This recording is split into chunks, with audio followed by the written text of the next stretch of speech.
Die Überlebensrate eines Wachsoldaten auf Kestran 4 wurde in Minuten gemessen. Jory Kleene befand sich derzeit in Minute 4 und ihm gingen rapide die Sekunden aus. Jory war ein Mann, dessen primäre taktische Spezialisierung darin bestand, anderswo zu sein. Aber das Universum schien entschlossen, ihn genau hier zu halten, in einem verdammten Krater, umgeben von Rauch, schreienden Metallsplittern und dem deutlichen Geruch seines eigenen brennenden Glücks. Sein Voxgerät knisterte und lieferte einen Klang, der irgendwie nerviger war als das Artilleriefeuer. »Kleene, melden Sie sich«, brummte die Stimme des Vox-Operators Trent. Trent befand sich 5 Kilometer entfernt in einem Bunker mit Klimaanlage und einer Tasse Tee. Jory hasste Trent mit einer Reinheit, die seinem Glauben an den Imperator ebenbürtig war. »Ich bin noch hier, Trent«, keuchte Jory und krabbelte eine Schlammböschung hinauf, als ein Laserschuss die Luft neben seinem Ohr in Plasma verwandelte. »Der Kogitator liegt falsch. Unmöglich. Der Maschinengeist ist unfehlbar. Sind Sie sicher, dass Sie nicht tot sind und es nur nicht bemerken? Das ist ein häufiges Symptom von Adrenalin.« »Ich renne gerade vor einem tauben Furchtbaren davon«, schrie Jory und sprang über einen Schutthaufen. »Es fühlt sich sehr real an.« »Nun, beeilen Sie sich. Ich habe eine Wette mit dem Quartiermeister bezüglich Ihrer Stiefel laufen.« Jory hatte nicht die Luft, ihn zu verfluchen. Er bog um eine Ecke und suchte nach Erlösung und fand sich in einer Sackgasse wieder. Außer, dass es keine Sackgasse war. Es war ein altes Administrum-Archivgebäude. Ein grauer Block der Depression, der das Bombardement auf wundersame Weise überlebt hatte. Aber etwas stimmte nicht damit. Die meisten von Orks besetzten Gebäude waren mit Stacheln, Köpfen auf Stacheln oder Stacheln auf Stacheln dekoriert. Dieses hier hatte Windspiele. Sie waren aus Wirbelsäulen gemacht, ja, aber sie waren so angeordnet, dass sie eine schöne, beruhigende Melodie in der Brise erzeugten. Über der Tür hing ein Banner. Es war nicht mit Blut geschrieben. Es war in einem beruhigenden Türkiston gestrichen, von dem Jory vermutete, dass er aus Motorkühlmittel und zerquetschten Tyranniden gemischt war. Wow! Kein Schreien in der Lobby. Schuhe optional. Hacker nicht. Jory schlitterte zum Stillstand. Hinter ihm wurde das Gebrüll des tauben Furchtbaren lauter. Vor ihm schwankte ein Perlenvorhang aus schweren Kaliberpatronenhülsen sanft hin und her. »Trent«, flüsterte Jory. »Ich glaube, die Orks haben ein Wellnesszentrum eröffnet.« »Sauerstoffmangel«, antwortete Trent sofort. »Sie sehen den Warp. Schauen Sie nicht ins Licht, Kleene. Das ist nur Ihr Gehirn beim Kochen.« »Es steht da Schuhe optional, Trent. Warum sollten Orks Schuhe optional machen? Vielleicht kochen sie Füße. Gehen Sie rein. Wenn Sie sterben, sind Sie wenigstens aus dem Wind raus.« Jory hatte keine Wahl. Ein massiver Metallfuß stampfte dorthin, wo er 3 Sekunden zuvor gestanden hatte. Er tauchte durch den Patronenhülsenvorhang und purzelte in die Lobby. Er hob sein Lazgewehr, bereit zu schreien, bereit zu sterben, bereit, so viele Xenos mitzunehmen, wie sein Energiepack zuließ. Er erstarrte. Die Luft roch nicht nach Kordit und nassem Hund. Sie roch nach Sandelholz. Nun ja, nach Prometheum-getränkten Lappen, aber künstlerisch um Duftkerzen arrangiert. Die Lobby war voller Teppiche, geplündert aus einem Gouverneurspalast. Die Beleuchtung war gedämpft und stimmungsvoll. Banner an den Wänden verkündeten: »Sei dein Bestes, du. Wach aus dem Herzen und manifestiere deine Realität. Dann zerschmettere sie.« Und da waren Orks. Dutzende von ihnen. Aber sie griffen nicht an. Sie streckten sich. Ein massiver Knob, eine Kreatur aus grünen Muskeln und Gewalt, saß auf einem Bodenkissen und strickte sorgfältig etwas, das wie ein Squigwärmer aussah. Ein anderer nippte an einem dampfenden Becher und starrte mit intensiver Konzentration eine leere Wand an. »Trent«, flüsterte Jory, seine Hand zitterte an seiner Waffe. »Sie spielen meditative Trommelmusik. Es ist im 4/4-Takt. Ich protokolliere das als terminale Hysterie. Auf Wiedersehen, Kleene. Es war schön, Sie gekannt zu haben. Kann ich Ihre Rationsriegel haben?« »Ich meine es ernst. Da ist eine Rezeptionistin.« Da war tatsächlich eine. Hinter einem Schreibtisch aus zerquetschten Munitionskisten saß ein Ork mit kleinen drahtgerahmten Brillen, die prekär auf einer Nase thronten, die mindestens 6-mal gebrochen worden war. Er blickte auf, justierte seine Brille und lächelte ein Lächeln, das zu viele Zähne hatte. »Hallo, willkommen zu Vaja Wellness. Sind Sie hier für die 3 Uhr Atemsitzung oder sind Sie ein Walk-in für die Tiefengewebeverdroschung?« Jorys Gehirn führte einen harten Neustart durch, scheiterte und botete im abgesicherten Modus neu. Stammelte Jory und ließ seine Waffe leicht sinken. Der Ork-Rezeptionist blinzelte. Er lehnte sich vor und schnüffelte in der Luft. »Sie sehen angespannt aus, Kumpel. Sehr verspannte Schultern, tragen viel Cortisol mit sich rum. Das ist schlecht für Ihre Vagi-Effizienz. Ja, gut. Damit können wir arbeiten. Name? Jory blickte auf seine Uniform hinunter. Schlamm, Blut, der imperiale Aquila auf seiner Brust, glänzend wie ein Ziel. Die Augen des Orks wanderten zum Aquila. Jorys Herz hämmerte gegen seine Rippen wie ein gefangener Vogel. Das war's. Er sieht es. Er wird mich wie eine Frucht schälen.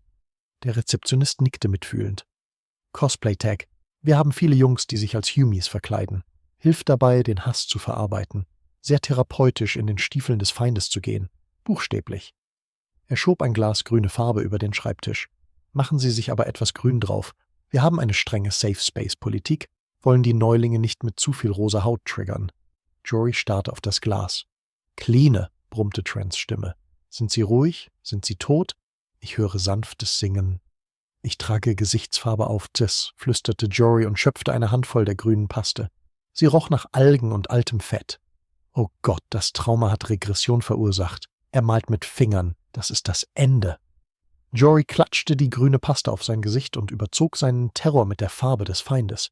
Er zerzauste sein Haar. Er ließ die Schultern hängen, bis seine Wirbelsäule schmerzte.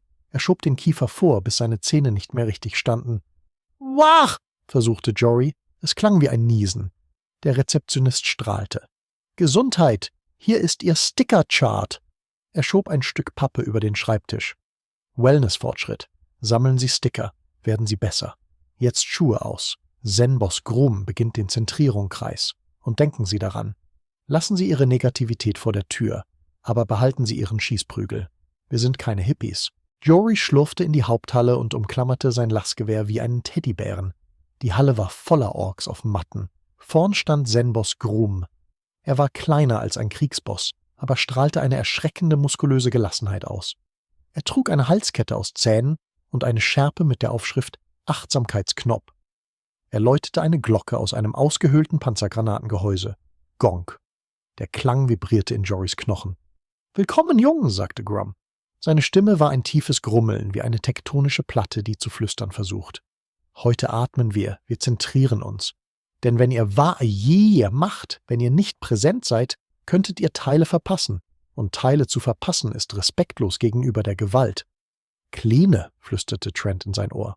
»Ich lese erhöhte Herzfrequenz. Was passiert da?« »Sie machen Yoga, Trent«, zischte Jory durch die Zähne und versuchte, die hockende Haltung des Orks neben ihm nachzuahmen. »Aber aggressives Yoga. Wer sind die Orks?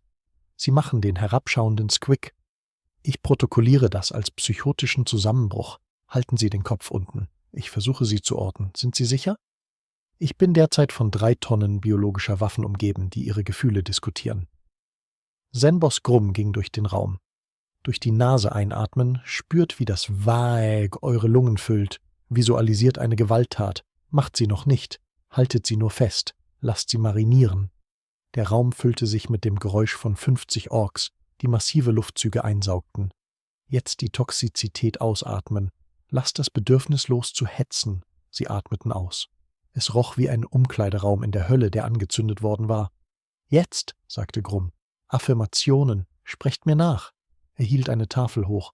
»Ich bin genug wach. Ich bin genug wach«, donnerte der Raum. Jory murmelte mit und schwitzte grüne Farbe. »Ich bin würdig der Zähne. Ich bin würdig der Zähne. Ich lasse toxische Hummi-Energie los.« Jory spürte eine massive Hand auf seiner Schulter. Er zuckte zusammen und drückte fast den Abzug seines Lazgewehrs. Er blickte auf. Es war der Ork neben ihm. Ein turmhoher Grobian mit einer Narbe, die seine Lippe spaltete, und einem mechanischen Auge, das leise surrte. »Alles in Ordnung, Kumpel?« flüsterte der Ork. »Du riechst komisch. Wie Seife und Angst. Hauptsächlich Seife.« Jorys Blut gefror. Ich habe mich mit Hummiseife gewaschen, um den Feind zu verstehen.« Der Ork nickte langsam. »Method Acting. Tief. Ich respektiere das Engagement für die Kunst.« Er streckte eine Hand so groß wie eine Schaufel aus. »Name ist Blit. Ich bin hier wegen Wutbewältigung. Ich habe immer die Munitionsglatz gefressen, bevor wir sie brauchten.« »Gorbluk«, quietschte Jory. »Freut mich, Sie kennenzulernen, Gorbluk. Du siehst klein aus, Kümmerlingsrand.« Ja. Wachstumsschub steht noch aus.« »Mach dir keine Sorgen«, flüsterte Blit verschwörerisch. »Es kommt nicht auf die Größe des Orks an, sondern auf die Größe des Vagia. Ihr in seinem Herzen. Komm, lass uns für das Dankbarkeitszerschmettern zusammentun. Dankbarkeit? Was? Kleene? Bellte Trent. Ich habe eine thermische Blüte in Ihrem Sektor. Große Bewegung. Sind das Sie? Ich bin dabei, ein rituelles Zerstören von Eigentum zu betreiben, wimmerte Jory. Sie gingen in einen Seitenraum mit der Aufschrift Smash Zone. Bitte Schutzbrille tragen. Der Raum war voller Müllhaufen, geplünderte imperiale Ausrüstung, kaputte Maschinen, alte Helme. Richtig, verkündete Zenboss Grum. Hier ist die Regel. Wir zerschmettern nicht einfach, weil wir wütend sind. Das ist primitiv. Das ist Amateur. Wir zerschmettern, weil wir loslassen. Er hob einen makellosen Vox-Apparat der imperialen Garde hoch. Ich danke dieser Kiste für ihre Teile. Ich würdige ihre Form. Dann köpfte er sie mit seinem Schädel. Knirsch. Seht ihr? Strahlte Grum und blutete leicht von der Stirn. Abschluss. Blitz schob Jory zu einem Haufen imperialer Helme. Los, Gorbluk, nimm einen. Sag ihm, warum du ihn nicht mehr brauchst. Jory nahm einen Helm. Es war ein kardianisches Muster, Standardausgabe. Er spürte einen Stich von Schuld. Los, drängte Blit. Flaschen Sie es nicht auf. Jory hielt den Helm. 50 Orks beobachteten ihn. Ich, begann Jory. Ich lasse dich frei. Du reibst mein Kinn wund. Gut, jubelte Blit. Lass die Wahrheit raus. Und du bist schwer, rief Jory und kam in Fahrt.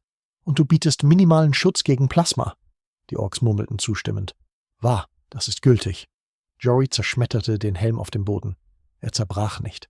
Er zerschmetterte ihn noch einmal. Er stampfte darauf. Ja, brüllte Blit. Spürst du diese Befreiung? Du hast das System zerschmettert. Jory keuchte. Er fühlte sich merkwürdigerweise besser. Nach dem Zerschmettern stellten sich die Orks an einem Trog an. Hydratationspause, verkündete ein Wellness-Knopf. Wasser ist wichtig, auch wenn ihr hart seid. Dehydrierte Jungs treffen schlechte Entscheidungen. Jory trank aus einer rostigen Tasse. Er war am Leben. Er war grün angemalt. Er verband sich mit einem Xenos namens Blit, der tiefere emotionale Intelligenz hatte als sein kommandierender Offizier. Trent, flüsterte Jory, während die Orks zum Sharing Circle Mittagsbereich gingen. Ich brauche sofort Evakuierung. Ich kann keinen Valkyrie da reinbringen. Die Flugabwehr ist zu schwer. Sie müssen auf die Hauptoffensive warten. Eta 4 Stunden. Ich kann nicht 4 Stunden warten. Wir gehen zum Mittagessen. Sie haben glutenfreie Squig-Optionen. Es ist zu seltsam, Trent. Es ist beunruhigend. Jory saß auf einer Bank aus Munitionskisten. Blitz setzte sich neben ihn und kaute achtsam langsam an einem Stück Pilzbrot. »Weißt du«, sagte Blit und schluckte nachdenklich, »bevor ich hierher kam, war ich nur gedankenlos am Hacken, am Schießen, habe nie gefragt, warum. Und jetzt?« fragte Jory und beobachtete den Raum. »Jetzt«, lächelte Blit, ein erschreckender Ausdruck, der viel Zahnfleisch zeigte. »Jetzt fühle ich mich fokussiert, energetisiert. Früher habe ich nur Körper wahr gemacht. Aber jetzt erkenne ich, dass ich Seelen wahr mache.« Blit lehnte sich vor. »Das nächste Mal, wenn ich gegen einen Hymi kämpfe, werde ich ihn nicht einfach töten. Ich werde den Moment der Verbindung erleben, wenn mein Hacker sein Schlüsselbein trifft. Ich werde präsent sein für das arterielle Spritzen.« Jory hörte auf zu kauen. Er blickte umher. Die Orks entspannten sich nicht nur. Sie optimierten sich. Zenboss Grum stand an einem Whiteboard. »Jungs«, sagte Grum und zeigte auf ein Diagramm, »wenn wir aufhören, wie Idioten ins Feuer zu rennen und stattdessen Deckung nutzen, können wir die Kampfdauer um 200% verlängern. Mehr Kampfzeit bedeutet mehr Spaßzeit.« Die Orks murmelten anerkennend. Einer machte Notizen mit Buntstift. Jorys Magen sank. »Trent«, zischte Jory. »Trent, hör mir zu, das ist kein Scherz mehr.« »Immer noch mit den Halluzinationen, Kleine?« »Es ist keine Halluzination, sie werden besser. Sie reparieren ihre Moral, sie lernen über Logistik. Orks machen keine Logistik. Orks rennen vor und sterben. Sie machen Logistik. Jetzt. Wenn diese Typen ausgeruht, hydriert und emotional ausgeglichen zur Frontlinie zurückkehren, werden sie über uns hinwegwalzen wie eine Dampfwalze über ein Soufflé. Sie werden keine Fehler machen. Sie werden nicht müde. Ich muss sie aufhalten.« »Wie?« »Sie haben ein Latzgewehr und eine Gehirnerschütterung.« »Ich habe etwas Schlimmeres«, sagte Jory und starrte auf die Stickertabelle in seiner Hand. »Ich habe Bürokratie.« Jory stand auf. Er ging auf Zenboss Grum zu. Jeder Instinkt in seinem Körper schrie, »Lauf!« Aber er zwang seine Beine zur Bewegung. »Boss«, grunzte Jory. Zenboss Grum drehte sich um. »Ja, Gorbluk, du hast einen Durchbruch?« »Ja«, sagte Jory. »Ich dachte über dieses Wellness nach.« »Weiter.« »Es ist gut, aber ist es offiziell?« Grum blinzelte. Was? Weißt du, Jory kanalisierte jeden Administrumbeamten, den er je gehasst hatte, beschwor den Geist von 1000 abgelehnten Requisitionsformularen. Wir können nicht einfach entspannt sein.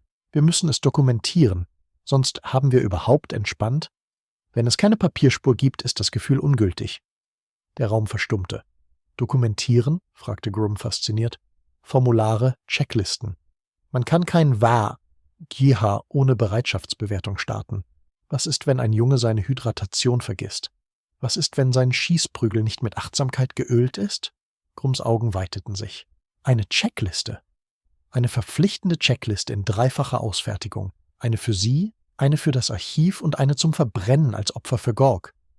3-fache Ausfertigung, flüsterte Groom das Wort wie ein heiliges Mantra. Und Audits, fügte Jory hinzu und trieb sein Glück voran. Zufällige Stichprobenkontrollen zur Sicherstellung der Compliance mit den Wellness-Standards. Grum blickte zur Decke, als würde er eine Vision empfangen. Genial, atmete Grum. Wir maximieren Effizienz via standardisierte Prozedur. Wir verwandeln das GA in einen Prozess. Er wandte sich dem Raum zu. Jungs, neue Regel. Kein Wachmachen, bis ihr das Formular ausfüllt, und wenn ihr eure Kopie verliert, geht ihr ans Ende der Schlange. Jory atmete aus. Er hatte es geschafft. Er hatte sie in Papierkram verstrickt. Die älteste Falle des Imperiums. Nichts tötet Momentum wie ein Formular, das eine Unterschrift des Vorgesetzten erfordert. Dann bebte der Boden. Boom! Staub regnete von der Decke. Die Kettengardinen klapperten. Ein Gebrüll riss durch das Gebäude, lauter als der Beschuss. Der Kriegsboss war angekommen. Er war ein Berg aus Muskeln und Schrottmetall, füllte den Türrahmen aus. Er sah aus, als würde er Panzer zum Frühstück essen und die Textur hassen. Seine Rüstung war direkt an seine Haut geschweißt. Sein Kiefer war aus Eisen. »Warum kämpft ihr Idioten nicht?« brüllte der Kriegsboss. »Hummies greifen an. Ich kann die Panzer hören.« Jory schrumpfte zusammen. Das war's. Das Spiel war aus. Zen-Boss Grum trat vor und hielt Jorys neu erstelltes Klemmbrett. »Boss«, sagte Grum ruhig, »wir kämpfen, aber zuerst Protokoll.« Der Kriegsboss starrte Grum an. Dann starrte er das Klemmbrett an. Adern pochten in seinem Hals, dick wie Kabel. »Protokoll«, schrie der Kriegsboss und spuckte Speichel, der auf dem Boden zischte. »Ich will Gewalt, ich will Lärm. Und das bekommst du«, beruhigte Grum gefährlich ruhig. »Aber schau dich an, du bist gestresst, deine Adern platzen. Das ist schlecht für den Blutdruck. Du wirst einen Schlaganfall bekommen, bevor du jemanden töten kannst.« Der Kriegsboss zuckte. »Mir ist der Blutdruck egal.« »Doch, ist er«, beharrte Grum. »Wenn du an einem Herzinfarkt stirbst, gewinnen die Hummies standardmäßig. Ist es das, was du willst? Einen Standardverlust?« Der Kriegsboss hielt inne. Die Logik war dumm, aber unbestreitbar. Grum zeigte auf Jory.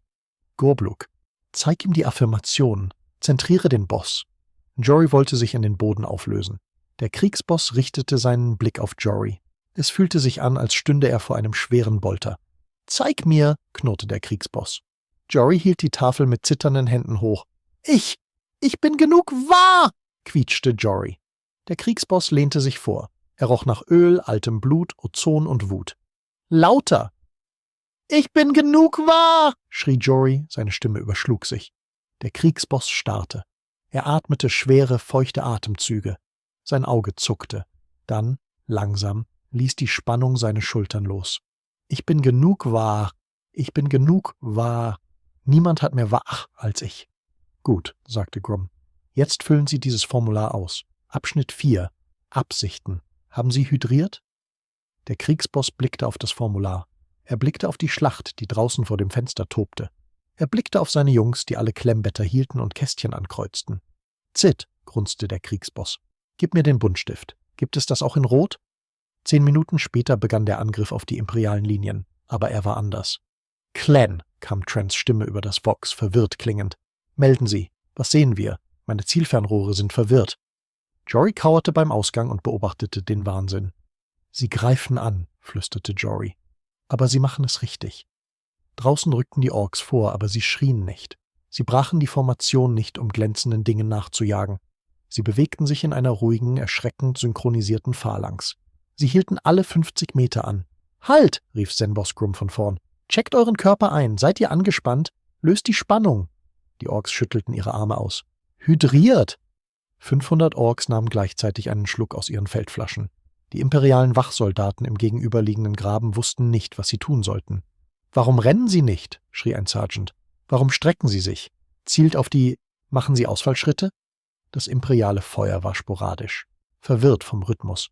Die Orks wichen dem Feuer aus, nicht in Panik, sondern mit bewussten, fließenden Bewegungen.